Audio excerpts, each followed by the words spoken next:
Dear comrades, dear friends, first of all, I would like to thank the Belgrade Forum for the World of Equals and the Serbian Club of Admirals and Generals for organizing this important conference. It was 20 years ago, exactly 20 years ago, NATO, the bloodthirsty war machine of imperialist capitalism, launched a murderous military operation against the Federal Republic of Yugoslavia, bombing the territories of the country with airstrikes for months. As we all know, despite the fact that the legitimate Yugoslavian government described the NATO campaign as an illegal war of aggression against a sovereign country in violation of international law, the NATO forces launched the attack without getting an at least conventional authorization from the United Nations Security Council.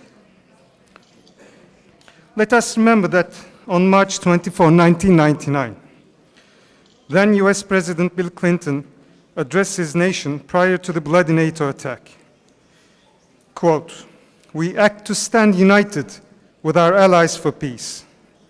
By acting now, we are upholding our values, protecting our interests, and advancing the cause of peace."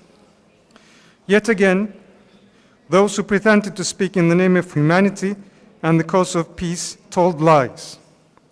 The bloody NATO gang brought about nothing but much more pain, death, devastation, and ethnic conflicts in the broader region.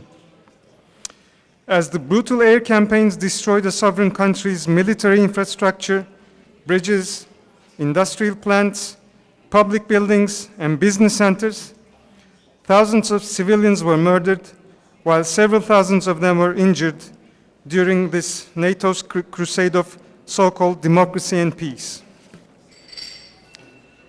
Above all, one should grasp the political and economic developments from a historical perspective in order to be able to understand the real motives of the imperialist aggressiveness towards Yugoslavia, which had continued for a decade throughout the 1990s.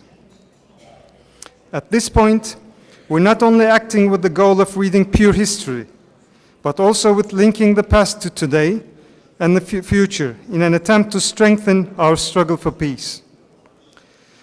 We consider the provoked ethnic conflicts, the breakup of Yugoslavia, and the following NATO attacks as a full package of anti-socialist aggressiveness. It is no coincidence that NATO could stage one of the well-designed projects in Yugoslavia during and in the wake of the collapse and liquidation of socialism in the USSR and the people's democracies in Eastern Europe. It has been an important step within the counter-revolutionary process conducted by imperialism. Military aggression, as well as non-military political instruments like the so-called colored revolutions, were all tools for this counter-revolutionary process. And in those dark days, the heroic resistance of the people of Yugoslavia was very important for the future of humanity.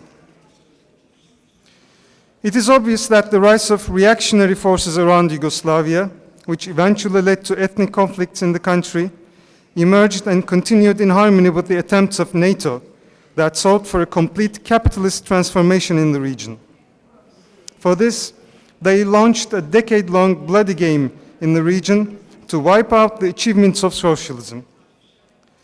Therefore, they provoked the peoples to create quasi-cooperative states and entities based on ethnicities and religious sentiments for the benefit of the so-called new worldwide capitalist order following the collapse of socialism around the continent.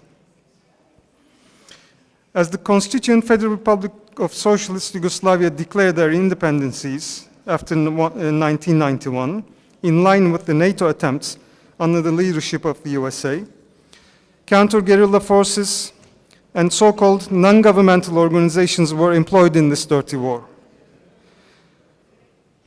The NATO intervention in Yugoslavia has been one of the dirtiest and the most hypocritical inferences of history, considering that it was conducted under the guise of the cause of peace and human rights.